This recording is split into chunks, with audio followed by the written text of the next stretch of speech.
자, 3절 다 같이 시작.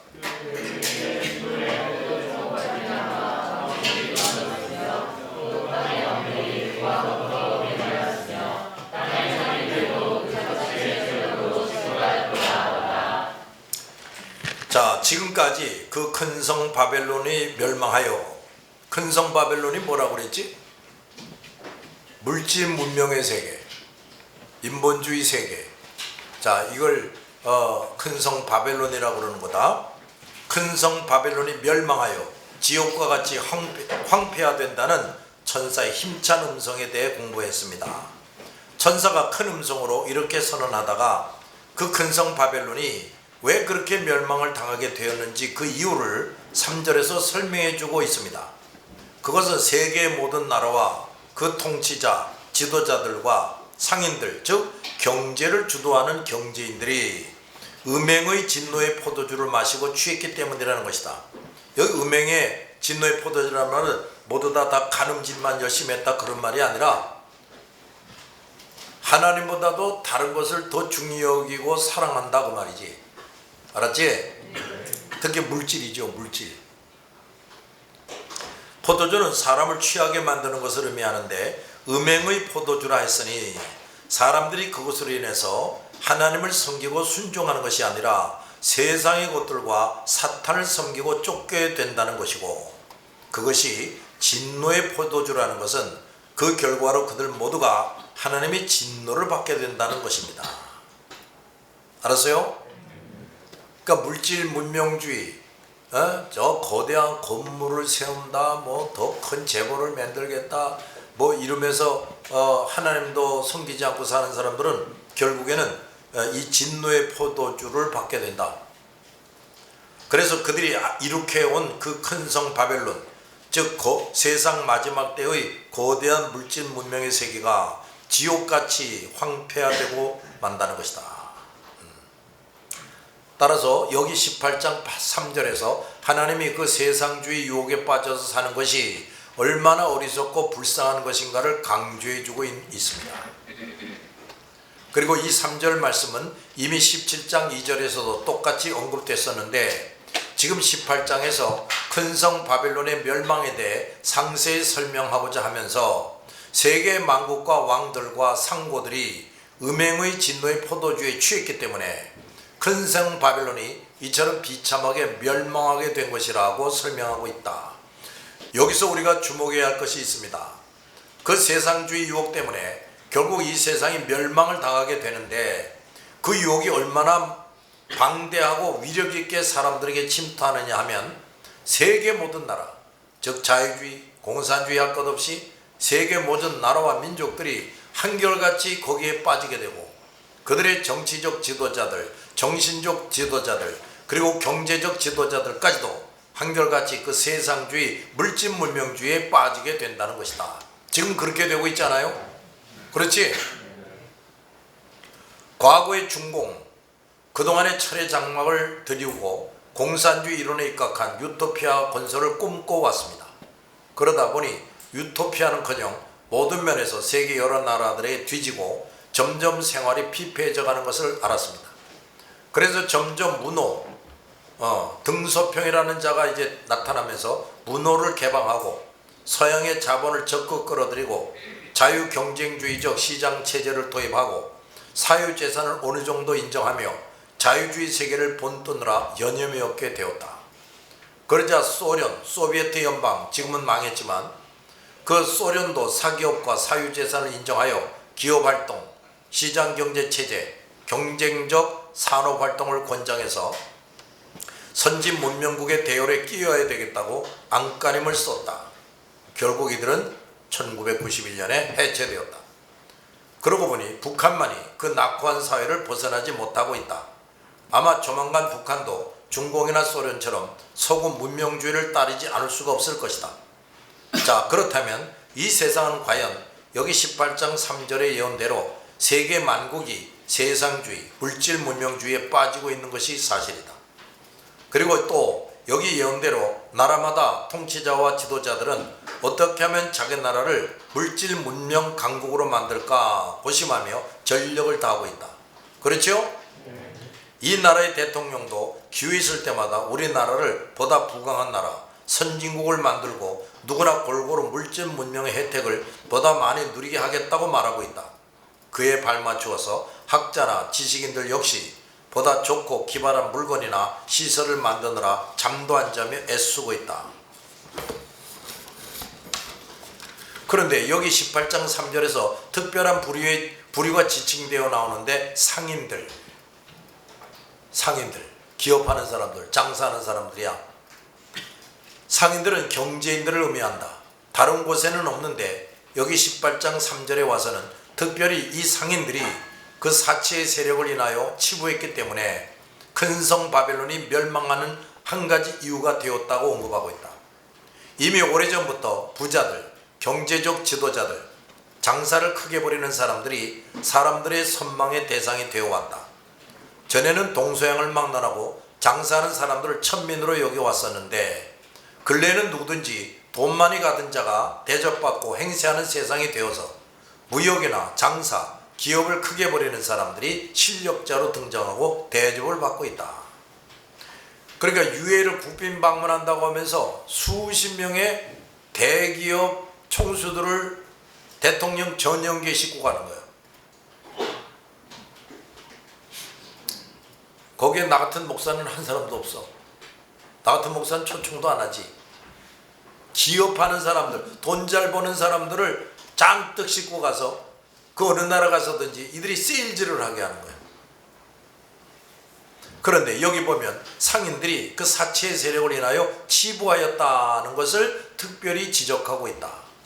상업에 종사하며 사는 것이 나쁜 것은 아니나 그들이 장사를 크게 벌려서 엄청난 세력을 구축하고 그 엄청난 재물을 그 몇몇 사람들이 독차지하고 치부하고 있는 것이 세상주의가 나타내는 타락의 한 결과임을 깨우쳐주는 것이다. 그렇지. 저 재벌 총수들이 가진 재산은 그 상상을 초월한다고 말이야. 선진국들은 벌써부터 재벌 위주의 경제권을 형성하고 있어서 그 몇몇 개인들이 한 나라는 물론이요 세계의 경제를 얼마든지 좌지우지할 수 있게 되어 있다. 지금 한국도 점점 재벌 위주의 경제 체제가 되어가고 있다. 재벌 위주의 경제가 된다는 것은 세상 사람들이 양상만 달랐지 옛날 전제군주나 용주들에게 종살이하는 것과 다름없이 돼버리는 것이 된다. 그 몇몇 사람들의 생각과 손에 의해서 국민들이 움직여야 하고 세계가 움직여진다. 그러는 가운데 부는 결코 균등히 분배되지 않고 계속해서 빈익빈 부익부의 세상이 되어버린다. 그렇게 되면 그 속에서 인간들끼리 큰 갈등과 불만이 생기고 그러면 투쟁과 다툼과 전쟁이 일어난다. 결국 세상은 이런 세태에 의해서 또 역시 어지럽고 괴로운 세상이 되어버리는 것이다. 그러므로 재벌들이 자꾸 나타나는 것은 결코 바람직한 것이 못된다. 그런데 나라마다 각 자국의 기업을 세계적인 재벌로 키우느라고 여념이 없다. 우리가 역사를 통해 분명히 알 수 있는 것은 예부터 어느 나라나 개인이 남달리 유난히 부강하고 치부했을 때 그것이 언제나 지속되지 못하고 반드시 다른 세력에 의해서 무너지고 파멸했다는 사실이다. 지금 이 거대한 시장경제 체제, 저 거대한 재벌들과 초강대국들이 언제까지나 존재할 것처럼 보이지만 때가 되면 차례로 또는 일시에 무너지고 사라질 것이다. 아멘. 자, 너희들을 우리 지금 내 출애굽기에도 그걸 쓰고 있는 중인데 하나님이 모세를 시켜서 매일 아침마다 나가서 일용할 만나를 거두어라. 그날 가족들의 수를 따라서 그날 그 가족들이 먹을 만큼만 만나를 거두어라. 만약에 이틀분을 더 많은 것을 거두면 그걸 남겨두면 그 다음 날이 지나가면 썩어서 벌레가 생길 것이다. 이렇게 명령을 내렸어요. 근데 거기에 말이야 하나님이 우리 하나님의 백성들이 가져야 할 물질관, 소유관에 대해서 분명히 원칙을 정하고 계신다는 걸 알려주는 거야. 또 거기에 또 이런 말이 나오죠. 어떤 사람은 아침에 만나를 거두러 나갔어. 하루 먹을 것만 이제 거두러 나갔다고. 근데 어떤 사람은 더 많이 거두고 어떤 사람은 적게 거둔 사람이 있었다. 근데 실제로는 더 많이 거둔 자도 남지 않았고 적게 거둔 자도 모자라지 않았다. 이런 말이 나와요. 그건 무슨 말인 줄 알아? 응? 하나님이 우리 사람들이 이 땅에 존재하고 생존하게 하면서 식량을 비롯해서 물질에 대해서 그날 쓸 것만 거두게 하시는 원칙이 있는 거야. 근데 그거를 더 많이 소유하지 않냐? 근데 그 더 많이 소유한다고 그게 다 자기 거가 되느냐? 그게 다 자기가 먹을 수가 있느냐? 아니란 얘기예요. 아까도 그랬지. 많이 거둔 자도 남는 게 없었고 적게 거둔 자도 모자란 게 없었다 그랬지. 그래서 평균하게 하셨다 이런 말이 나와요. 이게 무슨 말이냐 말이야. 우리가 먹고 사는 거, 입는 거, 뭐 이런 그 부동산 하여튼 뭐든지 간에 하나님이 우리 각 사람에게 세워준 그 물질에 대한 원칙은 뭐냐? 한 사람당 그날 쓸 것을 얻으라. 이렇게 이제 정해준 거야. 근데 더 가지잖아. 재벌이 생기고 부자가 생겨요. 근데 그 재벌이 생기고 부자가 돼가지고 엄청난 재산을 소유하지 않냐? 그게 결코 그 사람의 것이 안 된다 이런 얘기야. 쌓아놨을 뿐이지. 에? 절대로 자기가 그걸 다 먹고 사용할 수가 없어요. 하나님이 그렇게 만들어요. 그런데도 불구하고 막 쌓아놓잖아. 이제 때가 되면 이걸 흩어버린다 그랬어 하나님이. 애써서 쌓아놓은 걸 흩어버린다. 그래서 솔로몬도 그런 걸 이제 깨달은 거야. 응? 애써서 일하지만 그걸 누가 차지하는지 알지 못한다. 그러므로 모든 것이 헛된 것이다. 이런 말이 나와요. 지금 잘 듣고 있냐? 네. 자, 하나님이요 우리에게 물질의 복도 주신다는 말이 있죠? 네. 그 이제 잘 들어야 돼. 근데 만약에 말이야 어떤 사람이 하루분의 식량만 아침에 나가서 만나를 거두라 했다고요. 근데 이 사람이 11분의 식량을 거뒀어요. 근데 그 11분의 식량을 거뒀는데 아직 만나를 거두지 못한 사람에게 그거를 나누어 주면 그건 그 사람들이 먹게 되지요? 그 다음날에 가도 썩지 않겠지요? 근데 그걸 다른 사람에게 나눠주지 않고 내가 그냥 가지고 있으면 그 다음날 내가 먹을 수 있냐고. 못 먹게 하는 거예요. 썩고 벌레가 나고 냄새가 나게 한다니까요. 무슨 말인지 이제 이해를 하나? 그러니까 내가 나와 내 가족이 먹고 살 만큼만 거두어 드리는 것으로 만족해야 돼. 그런데 그걸 더 많이 소유하고 있어야 우리가 무슨 일이 있어도 자자손손이 안심하고 먹고 살지 하면서 더 많이 거두어 드리잖아요.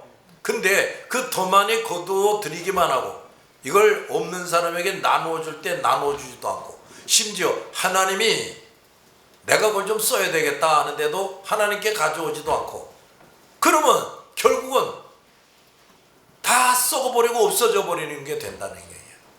절대로 언제나 그 사람의 소유가 되게 하지 못한다는 거야. 잘 들었냐? 네. 근데 또 이거 보라고. 열심히 남달리 더 노력을 해가지고요 더 많이 벌었어요. 근데 하나님이 이렇게 내리다 보니까 저 녀석이 그거 벌어가지고 그게 다 자기 거가 아니라는 걸 아네. 그리고 어려운 사람들에게 아낌없이 나누어 주네. 그리고 나의 사업을 위해서 아낌없이 드리네. 그러면 하나님이 그 사람이 하는 일마다 형통하게 하시겠냐 망하게 만드시겠냐? 그건 이해가 되나? 근데 반대로 돈 좀 벌게 해줬어요. 애쓰고 힘쓰는 거에 따라서 부자가 되게 해줬어요. 그런데 하나님이 이렇게 내려다보는데 이놈이 그냥 자기 소유로 쌓아놓기만 하고 어려움 당한 사람들에게 나눠주는 게 없네. 하나님의 일에 쓰는 것도 없어요. 그러면 그 사람에게 더 벌 수 있게 해주시겠냐고. 그럼에도 불구하고 더 번다면 어떻게 되는 거야? 이건 아주 하나님 앞에서 반역을 하는 것이 되고 하나님의 것을 아주 적극적으로 도둑질하는 죄만 저지르는 것 뿐이라고. 알아들었냐? 네. 그러니까 우리 예수 믿는 사람도요, 열심히 벌어가지고 하나님의 일을 위해서 아낌없이 쓰고 어려운 사람들을 위해서 열심히 나눠주고 이러면요, 더 많은 재물을 얻게도 해주신다고. 그걸 헛되게 하지 않으니까. 알았냐? 그러니까 그걸 우리는 꼭 명심하고 있어야 되는데, 그런데 또 우리가 또 성경을 또 배워보니까 하나님께 순종 잘하고 충성하는 사람은 자자손손에게 물질의 복도 많이 주신다고 그랬지 않냐? 그치?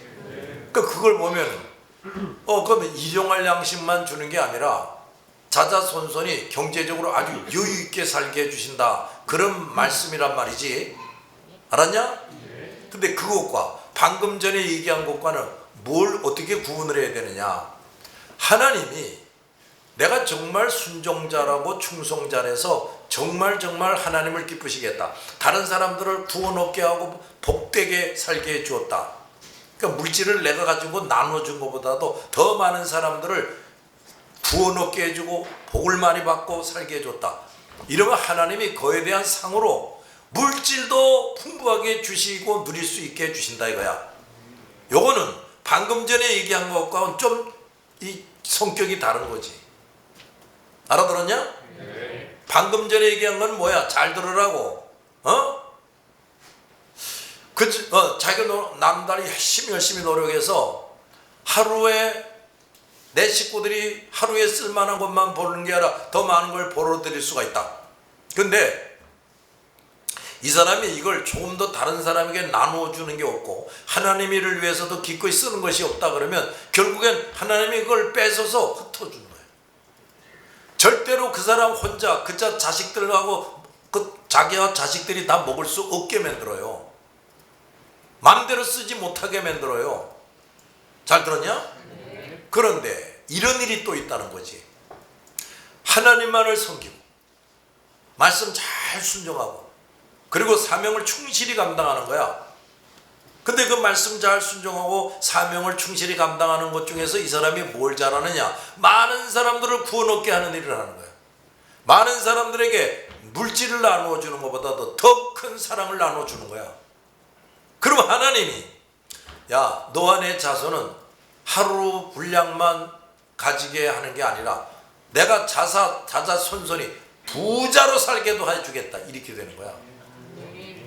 그러니까 앞에 얘기하고 지금 이 얘기는 별개예요. 별개. 알아들었냐? 그런 거야. 그러니까 또 이제 우리가 이런 걸 깨달아야 되는 거지.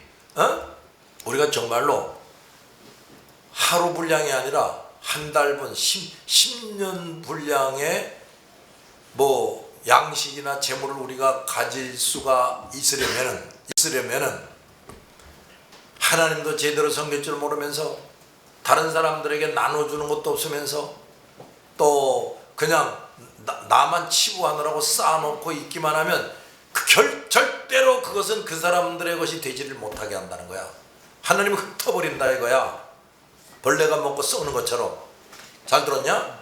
그러니까 하나님도 섬기지 않고 저 부자일수록 저 인간들은요, 때가 되면요 싹 잃어버리게 되는 때가 온다고. 그런데 이런 사람이 있는 거야. 우리가 이런 사람이 돼야 되는 거야. 아이고, 하나님만 잘 섬기는 거야. 우상 숭배 안 해. 그리고 말씀 잘 지키는 거야. 사명을 열심히 수행하는 거야. 근데 우리가 여태까지 외웠지만 하나님 말씀을 열심히 배우고 사명을 열심히 순종하는 데 있어서 가장 큰 게 뭐였어요? 영혼구원이지요. 그지요? 말씀을 잘 지킨다는 사람이 영혼구원을 모른다? 하나님의 명령, 하나님이 주신 사명에 충성한다는 사람이 영혼구원이 없다? 그건 아니지. 그건 말씀에 순종하는 것도 아니고 사명을 제대로 수행하는 것도 아니란 말이지요. 그러니까 이제 제대로 말씀을 지키고 제대로 사명을 잘 수행한다. 그래서 아까도 말했지만 우리가 열심히 본 걸 다른 사람들에게 나누어 주는 것보다도 많은 사람을 구원 얻게 해주고 많은 사람에게 내가 돈을 나눠주는 것보다도 더 많은 사랑을 받게 해주고 이렇게 한다면은 그 사람과 그 자손은 부자로 자자손손이 되게도 해주신다, 이런 얘기야. 우리가 그런 사람 돼야 된다는 얘기예요. 알았습니까? 우리가 그런 하나님이라는 걸 확실히 알고 믿어야 되는 거죠. 알았죠? 시시한 하나님이 아니라고. 그럼 그렇게 해보라고 좀. 그러니까 내가 전에도 그랬지. 하나님에게 좀 점수 딸 일을 좀 하란 말이야. 하나님의 눈에 탁 띄기 시리 좀 해보라고. 때때로 뭐 이렇게 잘못하고 저렇게 잘못하고 그랬다가도 이거 내가 하나님께 점수 딸 일이 생겼네. 그럼 딴 사람은 늘 멀뚱멀뚱 뜨고 있을 때 그럼 내가 앞장서서 하는 거야. 다 같이 거룩한 투자, 거룩한 모험, 이런 걸 할 줄 알아야 된다고 말이야. 잘 들었냐?